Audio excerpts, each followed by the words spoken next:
பார்ப்போம். அதைத்தான் ரங்கநாத பணிபாதுகா மணிபாதுகான்னா என்னவானாலும் அந்த வைபவத்தை எழுதிட முடியாது. அது ஆசன பத்மத்தில் அழுத்தின திருவடி. பெருமானுடைய திருவடி இப்படி நேரம் இருக்காது, சற்றப்படி குவிந்து இந்த ரெண்டு திருவடியும் சேர்ந்துருக்காப்புல இருக்கும்.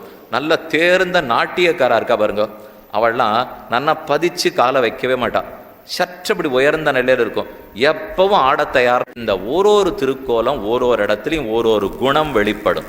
வைத்த அஞ்சலென்ன கவிகையும் முகமும் ஒருவலும், கவித்த முடியும் முகமும் ஒருவலும் ஆசன பத்மத்திலே அழுத்தின திருவடிகள். குற்றங்கண்டு வெறுவாமைக்கு வாத்சல்யம், காரியம் செய்யும் என்று துணிகைக்கு சுவாமித்வம், சுவாமித்வம் கண்டு அகலாமைக்கு சௌசீல்யம், கண்டு பத்துகைக்கு சௌலபியம் என்று 4 குணங்களையும் சேவிச்சுக்கலாம். இப்படி கையை வச்சுருக்காருன்னா, உன் குற்றங்களை கண்டு பயப்படாதே, நானே அவைகளை குணமாக ஏற்றுக்கொள்ளுகிறேன். இந்த குணத்துக்கு வாத்சல்யம்னு பேர். குற்றங்கண்டு வெறுவாமைக்கு வாத்சல்யம். வாத்சல்யம் இருந்துட்டா போறாது, நம்ம பெருமாள் திருவடிகளை பற்றினால் கண்டிப்பாக நம்ம காரியத்தை செய்யணும் இல்லையோ. அப்போ காரியம் செய்யும் என்று துணிகைக்கு சுவாமித்வம்.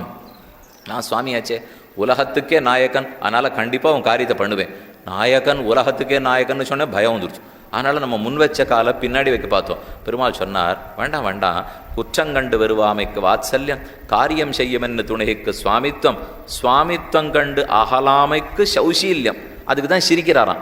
இந்த கிரீட்டத்தை பார்த்துட்டு ஏன் ஓடி ஓடி போற, என் சிரிப்பை பார்த்து கிட்டக்குவாயேன் என்ன. சுவாமித்வம் கண்டு அகலாமைக்கு சௌசீல்யம், சுசீலனா இருந்தால் போறாது, கண்டு பற்றுகைக்கு சௌலபியம். கட்டியா திருவடிகளை பிடிச்சுக்கிறதுக்கு சௌலபியம் இருக்கணும் இல்லையோ. இப்படி அழகான திவ்யமான திருக்கோலம் கைகளை வச்சு வியாக்கியானம் பண்றார். சோக்கப்படாதே பயப்படாதேன்னுட்டு. கையில் இருக்கிறத நம்ம புரிஞ்சுக்கலன்னு வச்சுங்க, அப்போ வாயால் வியாக்கியானம் பண்ணி வரான். ஸ்மேரேண வக்திரேண தத்து வியாக்குர்வன் இவ நிர்வகேன்ம மதுரம். இந்த பெருமாள் 2 பக்கம் இப்படி சிரிச்சுன்னுக்கிறத பார்த்தா நம்மோட ஏதோ பேசுறதுக்கு தயாராக இருக்காப்பல் இருக்குமா.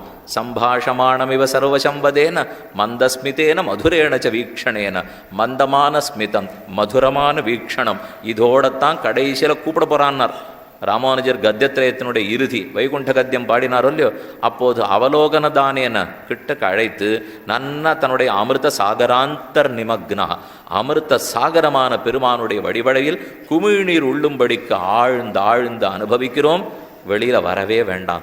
அத்தனை அத்தியுதமான அழகு நம்பெருமாளுடைய